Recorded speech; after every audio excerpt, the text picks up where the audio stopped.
Good morning po. Mula sa San Luis, Pugula, Union.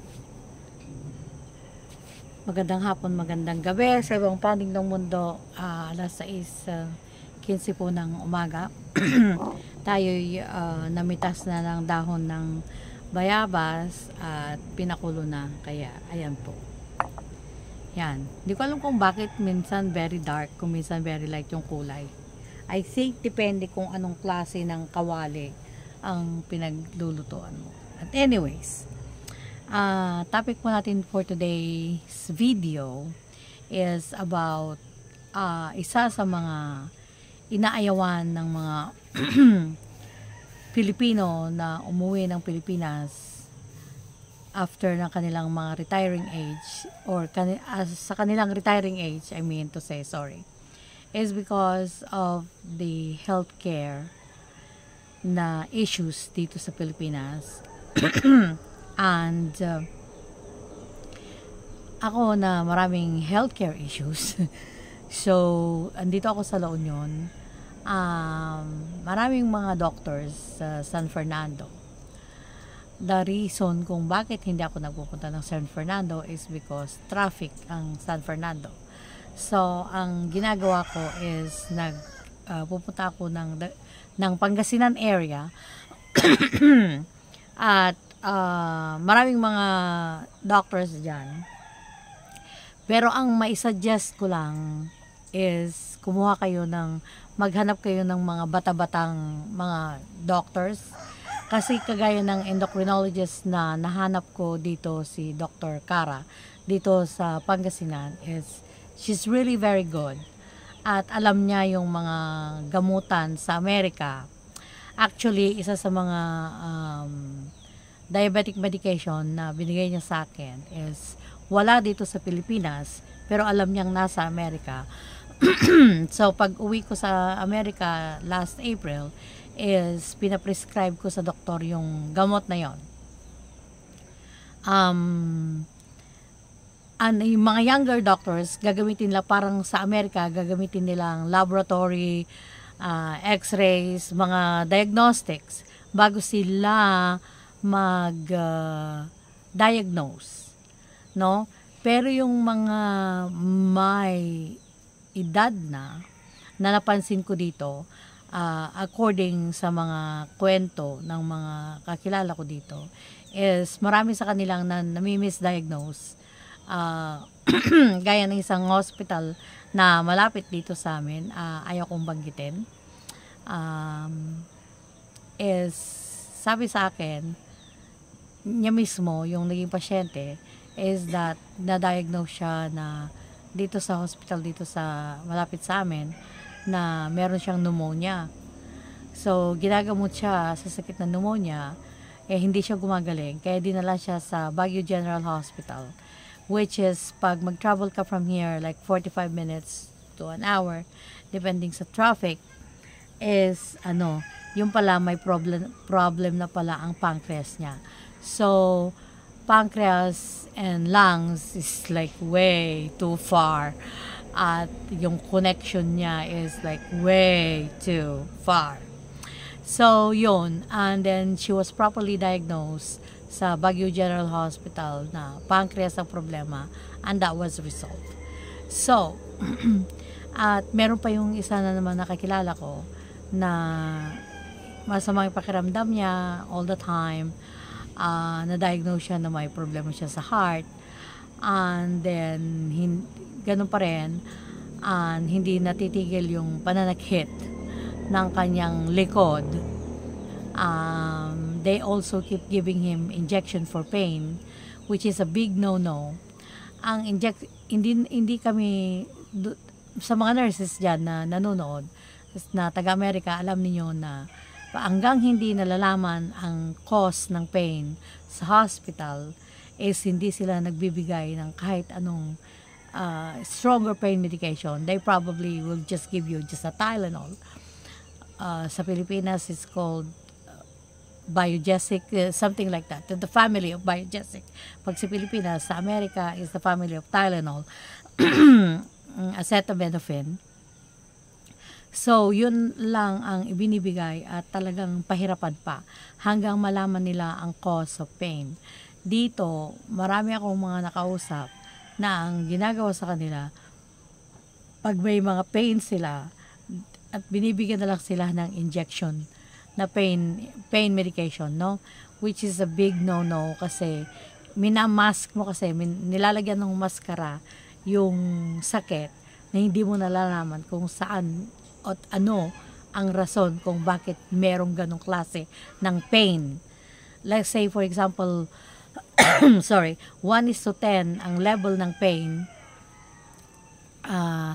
Ang level ng pain 1 to 10, 1 is the lowest, 10 is the highest.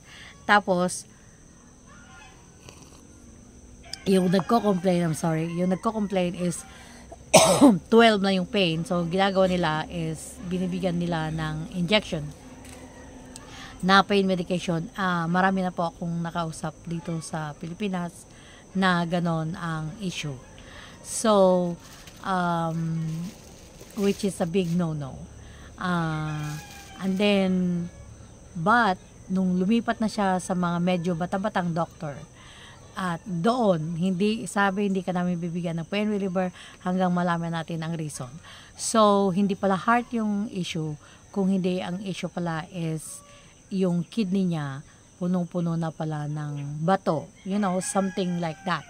Example lang po natin yun, no? Ganon kalayo yung may sakit sa puso, saka kidney stones. Napakalayo po yun na though kapag talagang affected na talaga yung kidney mo, na tumataas ang blood pressure mo dahil sa kidney issues mo, then yes, heart can be affected. But the root cause is not the heart. The root cause of the pain is from the kidney. Kaya yun po. Yun, maghanap kayo ng bata-bata na mga doctors dito because you will be better diagnosed because they will use labs and diagnostics para malaman kung ano ang reason ng inyong mga sakit. Ang mga medyo may edad na kasing mga doktor is ginagamit na nila ang kanilang experience na dahil because of symptom diagnosing ang ginagawa nila without proper diagnostic and laboratory. Ang siguro naman, ang iniisip naman siguro ng mga doktor is that para makatipid tong pasyente, hindi na magla-laboratory, hindi na magda-diagnostic.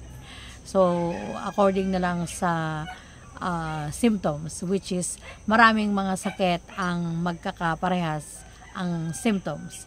Kuminsan meron lang isa na diferensya para pala, but the one difference is already big.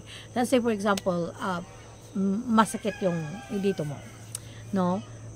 Pag may sabi nila may carpal tunnel ka, but then depende kung saang nerve yung affected, though hindi lahat ng masakit ang kamay is because of carpal tunnel. So yun po ang example nun. Kaya yun po ang hindi ko advice to, ang napansin ko lang. So it's up to you to get the point that I'm trying to make here. At isa pa, yung nagsabi, maraming mga nag-comment na mga viewers natin na let's say for example, yung mga maraming health issues, kinakailangan mo ng dialysis for example. Dito, I think sa Manila, hindi naman I think, Manila, meron silang dialysis center doon. At pag resident ka ng Manila, you're free. Ngayon, dito sa amin sa La Union, wala pong programang gano'n. So, ang mga tao, namimili sila kung saan nila gustong magpa-dialysis. Pero maraming mga dialysis center dito sa La Union, marami sa Pangasinan, which is malapit kami sa Pangasinan. Sa Baguio, marami din. So, namili mga tao kung saan sila magpapa-dialysis. Ang isang salang will cost you 3,500 pesos. So, pag ang recommendation sa iyo is 3 times a week, which is very common yun, na 3 times a week. Very, very seldom na may 2 times a week lang na dialysis. So, gagastos ka ng 3 times 3, like more than 10,000 a week lang po yung pinag-uusapan natin dito. So, pag isang buwan, 10. So, umabot ka na ng almost $1,000 po pag nagda-dialysis ka dito. at ikaw ang nagbabayad. Kaya, pagpalagay mo ng pension mo is $800 or $1,000, di ko alam kung paano mo mapagkakasya yun. Unless of course na marami kang mga 401ks, marami kang mga earnings, pero yun lang, kung nagdadialysis ka dito sa Pilipinas, yun na po ang expected mo na nagagastusin sa pagdadialysis. Okay. Yun po ang hirap dito. Pag-uusapan natin sa susunod because i-research ko ang tungkol sa PhilHealth. Kung pwede ba ang isang ex na Filipino na kumuha ng PhilHealth. Sa aking research is pwede. But gusto ko talagang malaman kung ano talaga yung process noon para kumuha ang isang non-Filipino or ex-Filipino ng PhilHealth, which is pag-uusapan natin yon sa susunod, no? At sabi ko lang, kapag ang isang tao ay maraming health issues at kinakailangan ng constant monitoring ang iyong health, like dialysis, kinakailangan ma-monitor ka lagi. Cancer, no? Kung meron kang health insurance sa Amerika, it's para sa akin, mas better na nasa Amerika ka kapag wala kang maraming pera na pagpapagamot dito sa Pilipinas. At yun lang ang masasabi ko. At pag-usapan po natin sa susunod ang tungkol sa PhilHealth, because gagawin ko po ang aking makakaya para makapunta sa isang PhilHealth office para itry na kumuha ng PhilHealth as an ex-Filipino. Na hindi po ako dual. I-try po natin para malaman natin ang sinasabi natin, na hindi lang tayo nagre-research sa Google or tao, but I'm really pupunta ako sa isang opisina ng PhilHealth.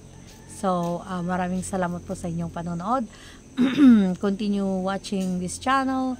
Please support my channel at like, subscribe, and please share and also mag-comment below. Kahit ano pang comment po yan. Ang importante po yung engagement sa ating mga videos. Kaya maraming salamat po. Again, magandang umaga from the Philippines.